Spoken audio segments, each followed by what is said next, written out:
என்னுடைய பெயர் பெருமாள். நான் ஒரு ஓய்வு பெற்ற கல்லூரி பேராசிரியர். நான் கேட்க விரும்பும் கேள்வி என்னவென்றால், இப்பொழுது குடும்பம் சிதைந்து போவதற்கு பல காரணங்களில் ஒரு காரணம் இந்த வரதட்சணை கொடுமை. வரதட்சணை வாங்குவது இஸ்லாத்தில் அனுமதிக்கப்படவில்லை அப்படி என்று தலைவர்கள் சொன்னார்கள். சட்டத்திட்டங்களாலேயே ஒரு நல்ல விஷயத்தை கொண்டு வர முடியாது என்பது நமக்கு தெரியும். இந்த சூழ்நிலையில் வரதட்சணை எப்படி வந்தது, அதுக்கு என்ன காரணம், அந்த காரணத்தை பார்த்து அதை விளக்குவதற்கு நாம் என்ன செய்ய வேண்டும்? சட்டம் ஒரு பக்கம் இருந்தாலும் இந்த வரதட்சணை கொடுமையை, வரதட்சணை வாங்காமல் இருப்பதற்கு நாம் திருமணம் ஏற்பாடு செய்யும் ஆரம்பத்திலேயே என்னென்ன நடவடிக்கைகளை நாம் எடுத்தால் இதை தடுக்க முடியும் என்பதை நாம் சற்று விரிவாக யோசித்தால் இஸ்லாம் சமூகத்தினருக்கு மட்டுமல்லாமல் மற்ற சமூகத்தினருக்கும் இது ஒரு உதவியாக இருக்கும் என்று நான் கருதுகிறேன். வரதட்சணை உருவாவதற்கான காரணங்கள் என்ன, அதை தடுப்பது எப்படி என்பது பற்றி ஐயா அவர்கள் கேட்கிறார்கள். வரதட்சணை உருவானதனுடைய வரலாறை நாம் பார்க்கிற போது பெண்களுக்கு சொத்துரிமை இல்லாமல் இருந்தது. பெண்களுக்கு சொத்திலே தந்தையினுடைய சொத்திலே உரிமை கிடையாது. ஆகவே திருமணமாகி கணவனுடைய வீட்டிற்கு செல்லுகிற போது சீதனமாக, ஸ்ரீதனம் அதுதான் சீதனமாக மாறி, ஸ்ரீக்கு கொடுக்குற தனம், ஸ்ரீதனம், அவளுக்கு ஏதாவது கொடுத்து அனுப்புகிற சொத்தில் தான் அந்த அம்மாவுக்கு நம்ம ஒன்றும் கொடுக்க போகிறது இல்லையே, ஆகவே ஏதாவது கொடுத்து அனுப்புவோம், கணவன் வீட்டுக்கு ஏதாவது கொடுத்து அனுப்புவோம் என்று தாமாகவே முன் வந்து கொடுத்த ஒரு பழக்கத்தில் ஆரம்பமானதுதான் இந்த சீதனம் ஸ்ரீதனம் என்ற இந்த கொடுமை. அப்படித்தான் ஆரம்பமாகியது. இப்படி தாமாக முன் வந்து கொடுத்த இந்த பழக்கம் பின்னர் கேட்டு பெறுகிற வழக்கமாக மாறிவிட்டது. இப்போ இன்றைய காலகட்டத்தில் பெண்களுக்கு சொத்துரிமை வழங்கப்பட்டு விட்டது. இப்போது அது இருக்க வேண்டிய அவசியம் இல்லை, இல்லையா? பெண்களுக்கு சொத்திலே உரிமை வழங்கப்படுகிறது, வாரிசு உரிமை வழங்கப்படுகிறது. ஆகவே கேட்க வேண்டிய அவசியம் இல்லை. இப்போதும் ஏன் கேட்குறான்னா, பேராசை தான், வேறு ஒன்றும் இல்லை. ஆண்களுடைய பேராசை, சுயநலம், உழைக்காமலே பெற வேண்டும் என்ற ஆசை, எல்லாவற்றுக்கும் மேலாக வெட்கமில்லாத தன்மை, நாணமற்ற செயல். நாணம் இல்லாததுக்கு தான் இது முக்கியமான காரணம், இல்லையா? நபிகள் நாயகம் சொன்னாங்க, என்னுடைய மார்க்கத்தினுடைய மிகச்சிறந்த ஒழுக்கம் நாணம் என்று சொன்னார்கள். நான் கொண்டு வந்த மார்க்கத்தினுடைய மிகச்சிறந்த ஒழுக்கம் நாணம். உனக்கு நாணம் இல்லை எனில் நீ எதை வேண்டுமானாலும் செய்து கொள் என்று சொன்னார்கள். உனக்கு நாணம் இல்லைன்னா நீ எதை வேணாலும் பண்ணிக்கோ. ஒரு மனிதனை கட்டுப்படுத்துவது எது? நாணம் தான், இல்லையா? எல்லாரும் இங்கே உடை அணிந்து கொண்டிருப்பது எதனாலே? நாணத்தினால். அது எல்லாமே நாணம் தான், இல்லையா? ஆக நாணம் இல்லைன்னா அவனுக்கு என்ன இருக்குது? வெக்கம் இல்லைன்னா அவனுக்கு என்ன இருக்குது? ஒன்றுமே இல்லை. ஆக இன்றைக்கு உழைக்காமலே சம்பாதிக்கிற ஆசையில், பிறருடைய உழைப்பை உறிஞ்சுகிற ஆசையில் வெட்கத்தை விட்டுவிட்டு தான் காலமெல்லாம் வாழப்போகிற மனைவியிடத்திலே கரம் நீட்டி காசு வாங்குகிறான் என்று சொன்னால் இந்த கயவர்களை என்னவென்று சொல்வது? ஆகவே இவர்களுக்கு முதலாவதாக நாணத்தை ஊட்ட வேண்டியிருக்கிறது. சுயமரியாதைன்னு சொல்கிறோம். சுயமரியாதை இல்லை, இந்த விஷயத்துலையும் சுயமரியாதை இருக்குங்க. அது ஜாதி பிரச்சனையில் மட்டும்தான் இல்லை, வாழ்க்கையினுடைய ஒவ்வொரு அம்சத்திலும் சுயமரியாதை இருக்கிறது. மனிதன் சுயமரியாதையுடன் நடந்து கொள்ள வேண்டும். அலுவலகத்திலே உட்கார்ந்து கரம் நீட்டி லஞ்சம் வாங்கினால் அது சுயமரியாதைக்கு இழுக்கு. தன்னால் செய்ய முடிஞ்ச வேலையை அடுத்தவனிடத்திலே ஒப்படைத்தால் அது சுயமரியாதைக்கு இழுக்கு. நபிகள் நாயகம் சொன்னார்கள், குதிரையிலே ஏறி உட்கார்ந்து விட்டு கீழே விழுந்து விட்ட சாட்டையை அடுத்தவனை நோக்கி எடுத்துத்தா என்று சொன்னால் அது உன்னுடைய சுயமரியாதைக்கு இழுக்கு என்று சொன்னார்கள். அது நீ தான் எடுக்கணும். எடுத்ததுக்கெல்லாம் அடுத்தவன்கிட்ட வேலை வாங்குறது சுயமரியாதைக்கு இழுக்கு.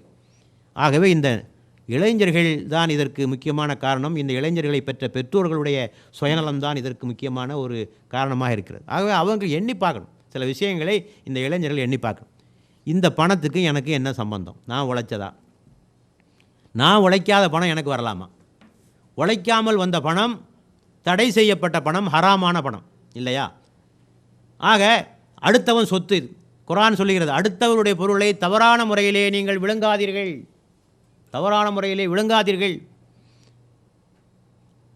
நீங்கள் தவறான முறையிலே பொருள் ஈட்டி அதை உங்களுடைய குடும்பத்திற்காக நீங்கள் செலவழித்தால் அதிலே இறைவனுடைய அருள் இருக்காது, பரக்கத் இருக்காது, நபிகள் நாயகம் சொன்னார்கள். அந்த பொருளை கொண்டு நீங்கள் தான தர்மங்கள் செய்தால் அந்த தர்மங்கள் ஏற்றுக்கொள்ளப்பட மாட்டாது என்று சொன்னார்கள். இல்லையா? கொள்ளையடித்த பணத்தில் தர்மம் செய்தால் எப்படி ஏற்றுக்கொள்ளப்படும்? இல்லையா? ஏற்றுக்கொள்ளப்பட மாட்டாது என்று சொன்னார்கள். இன்னும் சொன்னார்கள், இப்படிப்பட்டவருடைய பிரார்த்தனை ஏற்றுக்கொள்ளப்பட மாட்டாது. தவறான முறையிலே ஈட்டப்பட்டவனுடைய பிரார்த்தனைகள் ஏற்றுக்கொள்ளப்படுவதில்லை. ஒருவர் பிரார்த்தனை புரிந்தார், இறைவா இறைவா என்று. நபிகள் நாயகம் சொன்னார்கள், இவன் உண்ணுகின்ற உணவும் அருந்துகின்ற பானமும் இவன் உடுத்துகின்ற உடையும் தவறான முறையிலே ஈட்டப்பட்டது. இப்படி இருக்கையில் இவனுடைய பிரார்த்தனைகள் எங்கனம் இறைவனால் ஏற்றுக்கொள்ளப்படும் என்று சொன்னார்கள். ஆக பிரார்த்தனைகள் ஏற்றுக்கொள்ளப்பட மாட்டாது, இறை அருள் கிடையாது. அடுத்தபடியாக இது ஒரு உரிமை மீறல், மனித உரிமை மீறல். உனக்கு சம்பந்தமில்லாத விஷயத்தை நீ பறிச்சிருக்க. அடுத்தது இது ஒரு மிக பெரும் அக்கிரமம். ஏன்னா என்ன அக்கிரமம்னா, பணத்தை கொடுத்தானே அவன் எவ்வளோ கஷ்டப்பட்டுருக்கான் அவனுக்கு தெரியுமா? அவனுக்கு சும்மாவாக கொடுத்தான். எத்தனை சொத்தை விற்றுருக்கான், எத்தனை பேர்கிட்ட பிச்சை எடுத்திருக்கான், எத்தனை இடத்துல லோன் வாங்கியிருக்கான், வீடு வீடாக அலைஞ்சிருக்கான், தெரு தெருவாக அலைஞ்சி கண்ணீர் வடித்து, கண்ணீர் அல்ல ரத்தம் வடித்துத்தான் இந்த பணத்தை உனக்கு கொடுத்திருக்கிறான். அதை கொண்டா நீ மகிழ்ச்சி அடைகிறாய்? அந்த பணத்திலே ஸ்கூட்டர் வாங்கி கொண்டும் பங்களா வாங்கி கொண்டா மகிழ்ச்சி அடைகிறாய்? நீ இரத்த ஆற்றிலே நீந்து கொண்டிருக்கிறாய். யோசித்து பார்க்க வேண்டும். ஆக இந்த மனித நேயமற்ற செயலுக்காக இந்த இளைஞர்களும் இந்த இளைஞர்களை பெற்ற பெற்றோர்களும் இதற்காக கண்ணீர் விட வேண்டும். அதற்காக அல்லாஹ்விடத்திலே பாவ மன்னிப்பு கோர வேண்டும். நீங்கள் தௌபா செய்ய வேண்டும். இறைவா, நான் தெரியாமல் வாங்கிவிட்டேன், இதோ கொடுத்து விடுகிறேன் அந்த பணத்தை என்று அந்த பணத்தை வாங்கிய அந்த மாமனாரிடத்திலே கொடுத்து விடுவதுதான் உங்களுடைய பாவங்களுக்கு பரிகாரமாக அமையுமே தவிர அதுவரை உங்களுடைய பாவங்கள் மன்னிக்கப்பட மாட்டாது. ஏனென்றால் மனிதனுக்கு எதிராக செய்த பாவத்தை பாதிக்கப்பட்ட மனிதன் மன்னிக்காத வரையிலே இறைவனும் மன்னிப்பதில்லை என்று நபிகள் நாயகம் சொல்லியிருக்கிறார்கள். ஆக இவற்றையெல்லாம் அவர்கள் புரிந்து கொள்ள வேண்டும். இன்னொன்றையும் அந்த இளைஞர்கள் புரிந்து கொள்ள வேண்டும். இந்த வரதட்சணையினால் சமுதாயத்தில் எவ்வளோ பிரச்சனைகள் உருவாகிருக்கு பாருங்கள். பல பெண்கள் திருமணம் முடிக்காமலே இருந்து கொண்டிருக்கிறார். முதிர் கன்னிகளாக 40 வயசு 35 வயசு தாண்டியும் கூட திருமணம் முடிக்காமலே எத்தனை பெண்கள் இருந்து கொண்டிருக்கிறார்கள். இந்த கொடுமைக்கு நீங்கள் தானே காரணம். எத்தனை குடும்பங்களே தற்கொலைகள் நிகழ்ந்து இருக்கின்றன. நான் படித்த செய்தி ஞாபகம், ஒரே குடும்பத்திலே 4 பெண்கள், கேரளாவில் 4 பெண்கள் தற்கொலை செய்து கொண்டார்கள். என்ன காரணம் என்று பார்க்கிற போது, அந்த ஆளுக்கு, அந்த அப்பாவுக்கு 5 பெண் குழந்தை. முதல் பெண் குழந்தைக்கு எப்படியோ சமாளித்து கல்யாணத்தை முடித்து கொடுத்துட்டார். அந்த படுற கஷ்டத்தை எல்லாம் இந்த பொண்ணுங்க பார்த்துச்சு. இந்த ஒரு பெண்ணு கல்யாணம் முடிச்சு கொடுக்குறதுக்கே அப்பா இந்த பாடுபடுறாரு, நம்ம 4 பேருக்கு ஏன் அவர் கஷ்டம் கொடுக்கணும், ஆகவே இந்த உலகத்தை விட்டே போய்விடுவோம் என்று அந்த பெண்கள் தங்கள் வாழ்க்கையை முடித்து கொண்டார்கள். இப்படி எத்தனையோ தற்கொலைகள் நடந்து கொண்டிருப்பதற்கும் இவைகள் தான் காரணம். சிசு கொலைக்கும் இதுதான் காரணம், கருக்கொலைக்கும் இதுதான் காரணம். இல்லையா? சிசுக்கொலைகள், குழந்தைகள் சாகடிக்கப்படுவதற்கும் இதுதான் காரணம். எல்லாத்துக்கும் இன்றைக்கி ஆண் பெண் விகிதாச்சாரம் நாளுக்கு நாள் குறைந்து கொண்டே போகிறது. இல்லையா? குறைந்து கொண்டே போகிறது. இன்றைக்கு 1000 ஆண்களுக்கு 928 நிலைமைக்கு வந்து விட்டதே. இதுக்கெல்லாம் அடிப்படையாக இருப்பது இந்த வரதட்சணை தான்.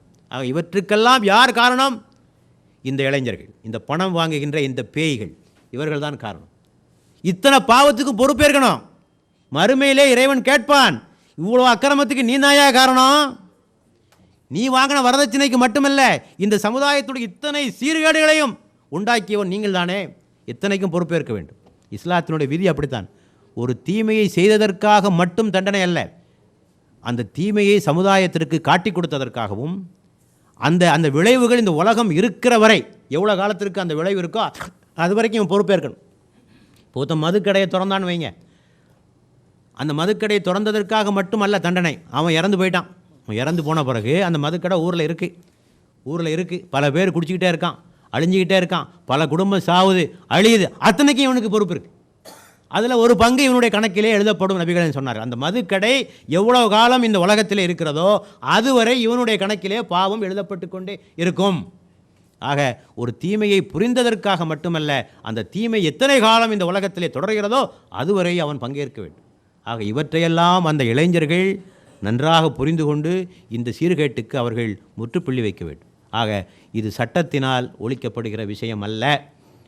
ஆக இந்த இளைஞர்கள் என்றைக்கு மனம் திருந்தி இதனை விடுவதாக அவர்கள் உறுதிமொழி ஏற்றுக்கொள்கிறார்களோ, ஒரு மனித நேயமுள்ள, ஒரு ஒழுக்கமுள்ள, நாணமுள்ள இளைஞர்களை உருவாக்குவதன் மூலமாகவும் அப்படிப்பட்ட பெற்றோர்களை உருவாக்குவதன் மூலமாகத்தான் இந்த சாபக்கேட்டை ஒழிக்க முடியும். சட்டம் ஓரளவுக்கு துணை புரியலாம். மிக அதிக அளவிலே வன்முறை நிகழ்கிற போது, கொடுமை நிகழ்கிற போது எந்த பொம்பளை போய் சொல்லுவா, எங்கள் மாப்பிள்ளை வரதட்சணை கேட்குறான், ஏதாவது போய் சொல்லுவாங்களா?